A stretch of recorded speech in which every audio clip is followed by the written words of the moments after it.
What's the best fatigue fighting food?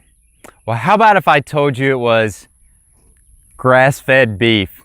Hey guys, I'm Dr. Arland Hill, and I'm here today to tell you why if you're struggling with fatigue, grass-fed beef should be very high on the list of foods that you should think about consuming.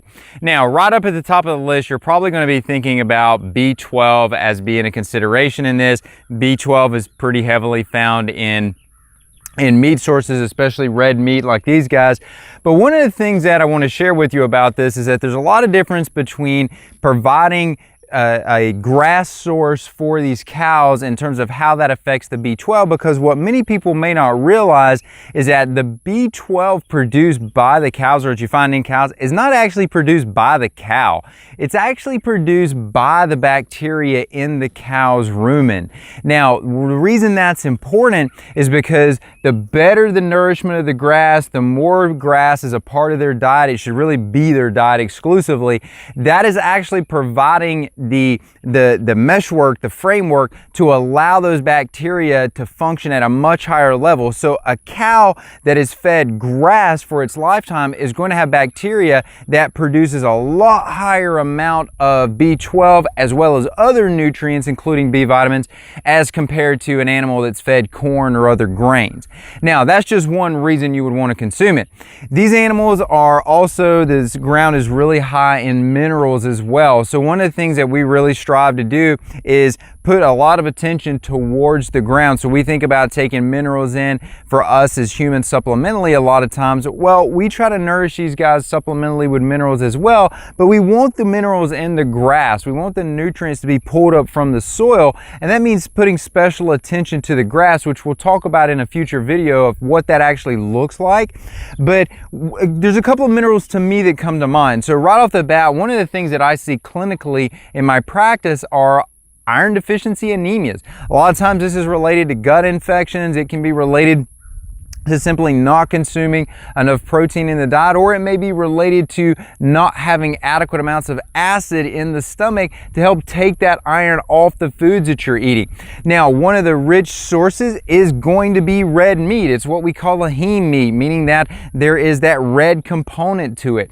So that means it's going to be extremely rich in sources of iron, which are going to be excellent at forming those red blood cells and helping provide oxygen to give you that feeling of that more energetic feeling throughout the day. Now, that's just the first mineral in my eyes. To me, that's probably the most obvious one.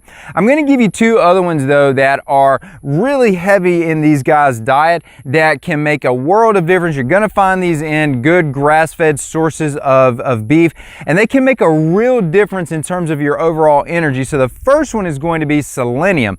Now, you may ask yourself, well, why does selenium provide energy? Well, the reason selenium provides energy is that if we want to take your inactive thyroid hormone, and remember, thyroid hormone is what everybody thinks about as the energy hormone, the metabolism hormone. If you don't have adequate selenium, you can't make your most active form of thyroid hormone. So you're running in low gear without selenium is basically what this comes down to. So these guys, they get that selenium from the minerals, from the grasses that they're eating, and they take that in, that ends up in the meat, and then when you eat that grass-fed source, that grass-fed meat, you're going to get that in there. You're going to get that in the meat. They're agreeing with me, as you can tell. She's actually bellowing for one of her calves at the moment. So selenium is extremely important. The next mineral that I want you to think about is going to be zinc. Now, there are a couple of different ways that you can get zinc, but bar none, the best, most absorbable forms of zinc are going to come from animal sources. So again, as those minerals get taken in, they're getting passed along into the meat, and the more bioavailable, the better forms of those minerals that these cows are eating, the better it's going to be taken into that meat, and where you can ultimately utilize it in the best form that it is for you as well. Zinc is pretty interesting because it serves a lot of different purposes throughout the body. It's involved in, at a minimum, 200 to 300 different reactions. Zinc is also going to be really important in helping you balance your blood blood sugar, and blood sugar is one of the things that we depend on for our energy. If we have good balanced blood sugar, we're going to have good balanced energy production as well.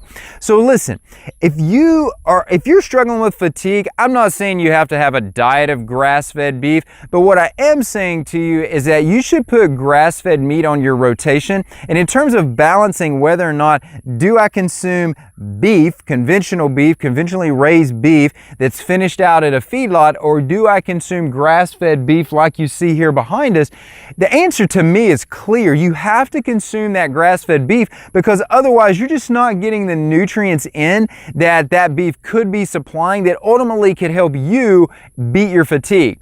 Listen, if you think this information is beneficial, make sure that you share this with other people so they can be educated about the food choices that they should be making as well. They need to know about this. And if you like it, hey, give it a thumbs up. We'd appreciate that so we can help disseminate this information out there as well. I look forward to speaking with you and bringing you more information in the future about this beautiful herd and some of the cool things we're doing, as well as other topics around food that I think you're going to enjoy. Thanks for joining us, guys. Dr. Arland Hill.